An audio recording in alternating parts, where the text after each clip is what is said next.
Hello students, I am Indu, your science teacher. Today I teach you chapter 10 reaching the age of adolescence.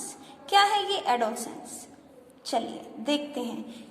Human की बात करें तो human beings में life को 4 stages में divide किया. इन्फेंसी 0 से 2 ईयर्स, चाइल्डहुड 2 से 10 years, adolescence 11 to 19, then adult above 19. हम डिस्कस करने वाले एडोलसेंस. ये वो पीरियड है लाइफ का, ये वो समय लाइफ का जब बॉडी के अंदर चेंजेस आते हैं, तरह तरह के फास्ट चेंजेस, और वो बॉडी को रिप्रोडक्टिव मैच्योरिटी की ओर लेकर जाते हैं. मींस बॉडी रिप्रोडक्शन के लायक हो जाती है. मैच्योर यानी डेवलप होना. किस तरह से? रिप्रोडक्शन के लिए मैच्योर हो जाना. मींस रिप्रोडक्टिव ऑर्गन्स डेवलप हो जाते हैं. ठीक है, रिप्रोडक्शन के लिए बॉडी तैयार, अपने टाइप के ऑर्गेनिज्म को डेवलप करने के लिए तैयार हो जाती है. वो कैपेबिलिटीज बॉडी के अंदर डेवलप हो जाती हैं. वो स्टेज है adolescence.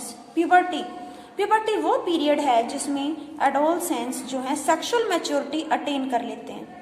Mean sexual organs fully develop हो जाते हैं. वो गैमेट्स रिलीज करने लगते हैं. मेल में स्पर्म, फीमेल में ओवम. टेस्टिस रिलीज करते हैं टेस्टोस्टेरोन हार्मोन, और ओवरीज रिलीज करते हैं oestrogen and progesterone hormone. Body को रिप्रोडक्शन के कैपेबल बनाती हैं. ये स्टेज कौन सी है? प्यूबर्टी. ठीक है, एडोलसेंस में ही आती है प्यूबर्टी. एडोलसेंस जो स्टेज है वो बॉडी को रिप्रोडक्टिव मैच्योरिटी की ओर लेके जा रही है, और प्यूबर्टी वो पीरियड है जब बॉडी सेक्सुअली क्या हो गई? मैच्योर हो गई है. ठीक है, टीनेजर्स 13, 14, 15, 19, इन साउंड आ रहा है ना. 13 से 19 क्या हो गया बेटा? टीनेजर्स. क्या चेंजेस आते हैं प्यूबर्टी में? मेल और फीमेल, बॉयज और गर्ल्स दोनों में आने वाले चेंजेस. हाइट इंक्रीज हो जाती है. फर्स्ट गर्ल्स की हाइट बॉयज से ज्यादा होती है, और बाद में गर्ल्स को बॉयज पीछे छोड़ देते हैं हाइट में. बॉयज जो है ज्यादा हाइट अटेन कर लेते हैं गर्ल्स के कंपैरिजन में. बॉडी की शेप, मेल और फीमेल की बॉडी की प्रॉपर शेप डेवलप हो जाती है. जैसे शोल्डर्स ब्रॉड हो जाते हैं, फीमेल में ब्रिस्ट डेवलप हो जाती हैं. ठीक है, पेल्विक पार्ट डेवलप हो जाते हैं. वॉइस चेंज, वॉइस की हार्श रफ वॉइस होती है, और फीमेल जो होती हैं, गर्ल्स जो होती हैं, उनकी वॉइस श्रिल, तीखी, पैनी, पतली आवाज होती है. स्वेट और सबेशियस. स्वेट यानी लिक्विड, वेस्ट पास आउट करने वाले जो ग्लैंड, पसीना निकालने वाले ग्लैंड, और सबेशियस ग्लैंड होते हैं हमारी बॉडी का ही पार्ट है. ग्लैंड्स क्या हमारी बॉडी का पार्ट है, और इनसे केमिकल्स रिलीज होते हैं. जैसे ग्लैंड से रिलीज होता है स्वेट, पसीना, और ग्लैंड से रिलीज होते हैं सबेशियस ग्लैंड. क्या होते हैं? सबेशियस ग्लैंड यानी ऑयली ग्लैंड्स, ऑयल रिलीज करने वाले ग्लैंड. इन्हीं की वजह से तो इस एज में जो एडोलसेंस होते हैं उनके फेस पर एक्ने, पिंपल, मुहासे, दाने निकल आते हैं, है ना. और बहुत ही शौक होता है इस एज में. एडोलसेंस खुद को लेके बड़े ही जो है सिक्योर होते हैं, अपना बड़ा केयर करते हैं, अपनी लुक को लेकर कंसर्न होते हैं, हम कैसे दिख रहे हैं, कैसे नहीं दिख रहे हैं, और ये चीजें भी उन्हें परेशान करती हैं. ये पिंपल्स कोई बात नहीं, इस एज में होते हैं. सेक्स ऑर्गन्स डेवलप हो जाते हैं मेल और फीमेल में. ठीक है, मेल में टेस्टिस, फीमेल में ओवरीज डेवलप हो जाती हैं, और प्रॉपर हार्मोन सिक्रेट करती हैं, काम करती हैं. मेंटली माइंड डेवलप हो जाता है. इंटेलेक्चुअली यानी ज्ञान का विकास हो जाता है. इमोशनली मैच्योर हो जाते हैं, डिसीजन ले सकते हैं. ठीक है, यूनियन बहुत इमोशनल हैं, समझदार भी हो जाते हैं. ठीक है, नेक्स्ट है बेटा वॉइस बॉक्स का अनदर नेम क्या है? लैरिंक्स. एडम्स एप्पल क्या चीज है? ये जो वॉइस होते हैं, एडोलसेंस होते हैं, इनका वॉइस बॉक्स ग्रो करता है, बाहर की ओर निकला हुआ होता है. वॉइस में कुछ का तो इजिली दिख जाता है. आउटर पार्ट होता है थ्रोट का, इसे हम क्या कहते हैं? Adam's apple. अब ये ग्लैंड्स क्या हैं? ये ऑर्गन्स हैं, हमारी बॉडी के अंदर प्रेजेंट हैं, और ये हार्मोन्स रिलीज करते हैं. इनके अंदर हार्मोन्स बनते हैं, और ये हार्मोन्स को सेंड करते हैं, उस जगह पर सेंड करते हैं जहां हार्मोन्स की नीड है. हार्मोन्स क्या है? केमिकल्स. हार्मोन्स क्या है?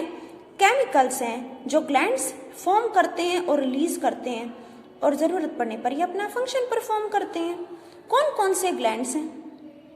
ग्लैंड्स को हम 2 कैटेगरीज में डिवाइड कर सकते हैं, endocrine, exocrine. Endocrine glands, these are ductless glands. यहाँ कोई डक्ट नहीं है.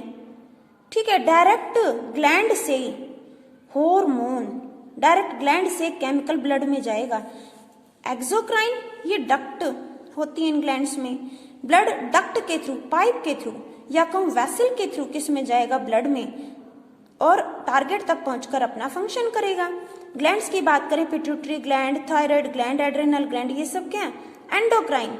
ये डक्ट में पास होते हैं, इनसे निकलने वाले हार्मोन पाइप में से, वेसल में से पास होते हैं और ब्लड में जाते हैं। और यहाँ तो नहीं, यहाँ पर वेसल में से डायरेक्ट पास नहीं होते, अभी तो बताया। एंडोक्राइन यानी डक्टलेस। एंडोक्राइन मीन्स डक्टलेस, एक लर्न कर लो दूसरा खुद हो जाएगा। एंडोक्राइन यानी डक्टलेस ग्लैंड है, डायरेक्ट ब्लड में हार्मोन सिक्रेट करते हैं, ठीक है। Pituitary gland, thyroid gland, adrenal gland. और ये यहाँ वेसल के थ्रू पास होगा, इनके पास डक्ट होती है, हार्मोन डक्ट में से पास होकर ब्लड में जाएंगे। Sweat gland, salivary gland, mammary gland. Salivary यानी स्लाइवा, लार निकालने वाले ग्लैंड। मैमरी ग्लैंड मिल्क बनाने वाले ग्लैंड। डाइजेस्टिव ग्लैंड स्टमक में होते हैं ना, डाइजेशन में हेल्प करते हैं। पैनक्रियाज और इंटेस्टाइन, ठीक है, ये सब ग्लैंड्स होते हैं। एक्सोक्राइन, ये इन ग्लैंड्स के पास होती है डक्ट, हार्मोन डक्ट से जाएंगे ब्लड में। सेकेंडरी सेक्सुअल कैरेक्टरिस्टिक्स, वो सेक्सुअल कैरेक्टरिस्टिक्स जो मेल को फीमेल से अलग करें। मेल और फीमेल देखते ही पता लग जाता है उनमें डिफरेंस, ये मेल है ये फीमेल, क्यों? उनकी बॉडी से, उनके बॉडी स्ट्रक्चर से। अब मेल में क्या होते हैं? बियर्ड, मुस्टाच, दाढ़ी मूंछ होती है, फीमेल में नहीं होती। मेल के शोल्डर कितने ब्रॉड होते हैं, फीमेल के कंपैरेटिवली कम होते हैं। फीमेल की ब्रेस्ट और पेल्विक पार्ट ब्रॉड होता है ना। तो ये सब चेंजेस हैं। ये देखो सेकेंडरी सेक्सुअल कैरेक्टर्स जो मेल और फीमेल को डिस्टिंग्विश करते हैं, एक दूसरे से अलग करते हैं, हेल्प करते हैं ना बताने में ये मेल है फीमेल। मेल में कौन कौन से कैरेक्टर्स हैं, गुण हैं? टेस्टिस प्रोड्यूस करते हैं स्पर्म, और बॉयज के फेशियल हेयर मीन्स फेस पर हेयर डेवलप हो जाते हैं। मुस्टाच, बियर्ड, मुस्टाच, बियर्ड, ये मूंछ दाढ़ी आ जाती है। अनवांटेड हेयर डेवलप हो जाते हैं। प्यूबिक रीजन, प्यूबिक रीजन ये जो रिप्रोडक्टिव पार्ट होते हैं, ठीक है, hidden part. Secondary sexual characters female में ओवरी, ओवम रिलीज करती हैं। ओवा क्या होता है? प्लूरल। ओवम क्या होता है? सिंगुलर।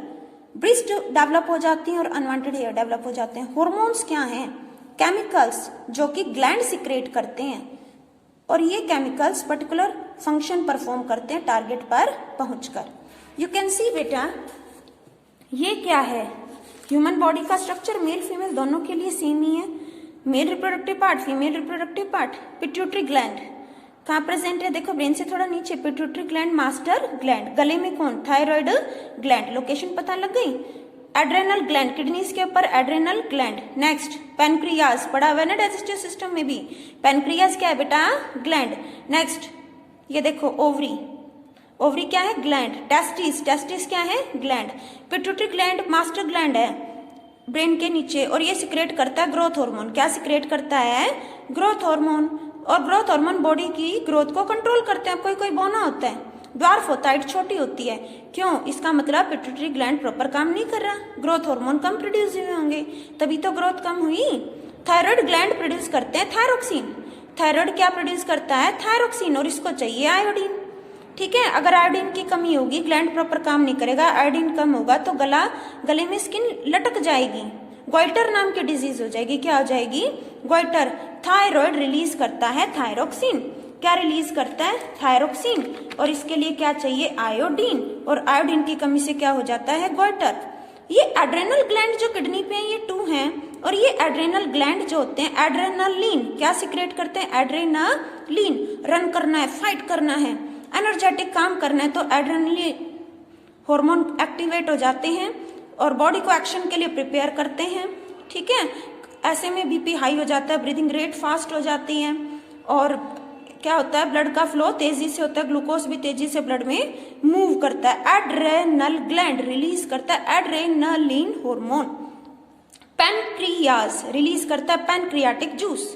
पैनक्रियाज रिलीज करता है पैनक्रियाटिक जूस, जो डाइजेशन में हेल्प करता है, फूड को ब्रेक करने में हेल्प करता है। और पैनक्रियाज सिक्रेट करता है इंसुलिन। क्या सिक्रेट करता है पैनक्रियाज? इंसुलिन। इंसुलिन ब्लड में शुगर का लेवल कंट्रोल करता है, शुगर को बढ़ने नहीं देता, शुगर के लेवल को, ग्लूकोज के लेवल को कम करता है बेटा। तो पैनक्रियाज ब्लड में शुगर, ग्लूकोज के लेवल को कंट्रोल करता है। अगर इंसुलिन कम होता है तो डायबिटीज। बेटा पेनक्रियास ब्लड में शुगर लेवल को, ग्लूकोज लेवल को कंट्रोल करता है। अगर इंसुलिन कम हो जाता है बॉडी में तो क्या हो जाएगी, डायबिटीज, तो ये उससे बचाता है। और किसी किसी में शुगर बढ़ जाता है, इंसुलिन प्रॉपर पेनक्रियास प्रोड्यूस नहीं कर पा रहा, तो ऐसे में इंसुलिन सिरिंज के थ्रू भी बॉडी में इंजेक्ट किया जाता है। पेनक्रियाज अगर प्रॉपर काम नहीं कर रहा, बॉडी को इंसुलिन ज़्यादा चाहिए, तो इंसुलिन बॉडी के अंदर सिरिंज के थ्रू एंटर करवाया जाता है ताकि इंसुलिन शुगर को, डायबिटीज को, ग्लूकोज को क्या करे, कंट्रोल करे। नेक्स्ट है, देखो फीमेल में ओवरी एस्ट्रोजन और प्रोजेस्टेरोन को प्रोड्यूस करेंगी। ठीक है, oestrogen secondary sexual character develop करेगा फीमेल में, जो भी पीछे पड़े थे, और प्रोजेस्टेरोन प्रेगनेंसी के लिए फीमेल को तैयार करेगा। मेल में टेस्टोस्टेरोन डेवलप करेंगी, जो मेल की सेकेंडरी सेक्सुअल कैरेक्टर्स को डेवलप करेंगी। साथ ही टेस्टिस प्रोड्यूस करती हैं स्पर्म और ओवरीज प्रोड्यूस करती हैं ovum. I hope this chapter is clear to you. ठीक है, अब बात कर लेते हैं हम मेटामॉर्फोसिस, जिसमें ड्रास्टिक चेंजेस आते हैं इंसेक्ट में और फ्रॉग में। इंसेक्ट में कौन कंट्रोल करता है, इंसेक्ट हार्मोन, और फ्रॉग में मेटामॉर्फोसिस कौन कंट्रोल करता है, उसकी थायरोक्सिन। फ्रॉग में भी थायराइड ग्लैंड होता है, फ्रॉग में भी थायराइड ग्लैंड होता है और वह थायरोक्सिन नाम का हार्मोन प्रोड्यूस करता है। थायरोक्सिन फ्रॉग की मेटामॉर्फोसिस को कंट्रोल करता है और इंसेक्ट हार्मोन जो है इंसेक्ट्स की मेटामॉर्फोसिस को कंट्रोल करता है। मेटामॉर्फोसिस का मतलब है कि एग से जो है, जो आगे तक की जर्नी है, जो न्यू ऑर्गेनिज्म फॉर्म हो रहा है, वो ड्रास्टिक चेंजेस को फेस कर रहा है, उसके अंदर तेजी से बदलाव आते हैं। आप एग को देखो, एग से बेबी निकल कर आया, टेडपोल कैसा होता है, उससे कितना डिफरेंट होता है फ्रॉग। एडल्ट में और बेबी फ्रॉग में बहुत डिफरेंस है। This is metamorphosis. I hope this is clear to you. Thanks बेटा।